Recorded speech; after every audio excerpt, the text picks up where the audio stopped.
حضرت صلی اللہ علیہ وسلم نے فرمایا، بے شک تو جو کچھ خرچ کرے اور اس سے تیری نیت اللہ کی رضا حاصل کرنی ہو تو تجھ کو اس کا ثواب ملے گا، یہاں تک کہ اس پر بھی جو تو اپنی بیوی کے منہ میں ڈالے۔ صحیح بخاری حدیث نمبر 56۔ جریر بن عبداللہ رضی اللہ تعالی عنہ نے کہا کہ حضرت صلی اللہ علیہ وسلم سے میں نے نماز قائم کرنے اور زکوٰۃ ادا کرنے اور ہر مسلمان کی خیر خواہی کرنے پر بیعت کی۔ صحیح بخاری حدیث نمبر 57۔ جس دن مغیرہ بن شعبہ حاکم کوفہ کا انتقال ہوا تو جریر بن عبداللہ رضی اللہ تعالی عنہ خطبے کے لیے کھڑے ہوئے اور اللہ کی تعریف اور خوبی بیان کی اور کہا، تم کو اکیلے اللہ کا ڈر رکھنا چاہیے، اس کا کوئی شریک نہیں، اور تحمل اور اطمینان سے رہنا چاہیے اس وقت تک کہ کوئی دوسرا حاکم تمہارے اوپر آئے، اور وہ ابھی آنے والا ہے۔ پھر فرمایا کہ اپنے مرنے والے حاکم کے لیے دعائے مغفرت کرو، کیونکہ وہ مغیرہ بھی معافی کو پسند کرتا تھا۔ پھر کہا کہ اس کے بعد تم کو معلوم ہونا چاہیے کہ میں ایک دفعہ حضرت صلی اللہ علیہ وسلم کے پاس آیا اور میں نے عرض کیا کہ میں آپ سے اسلام پر بیعت کرتا ہوں۔ آپ نے مجھ سے ہر مسلمان کی خیر خواہی کے لیے شرط کی، پس میں نے اس شرط پر آپ سے بیعت کر لی۔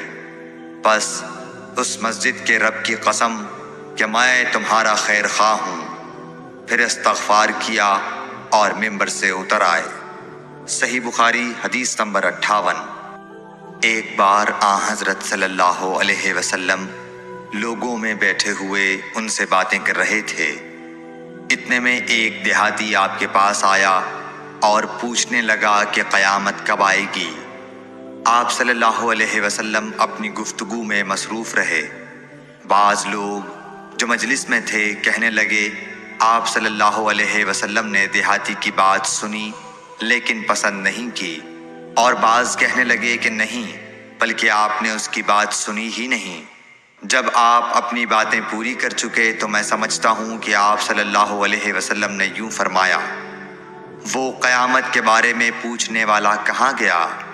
اس دیہاتی نے کہا، حضور میں موجود ہوں۔ آپ نے فرمایا کہ جب امانت ایمانداری دنیا سے اٹھ جائے تو قیامت قائم ہونے کا انتظار کر۔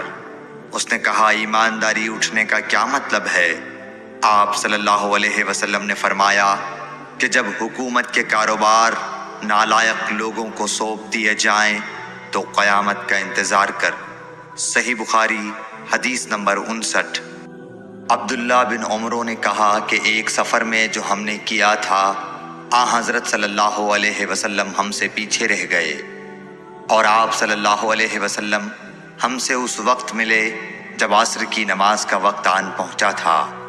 ہم جلدی جلدی وضو کر رہے تھے، پس پاؤں کو خوب دھونے کے بدل ہم یوں ہی سا دھو رہے تھے۔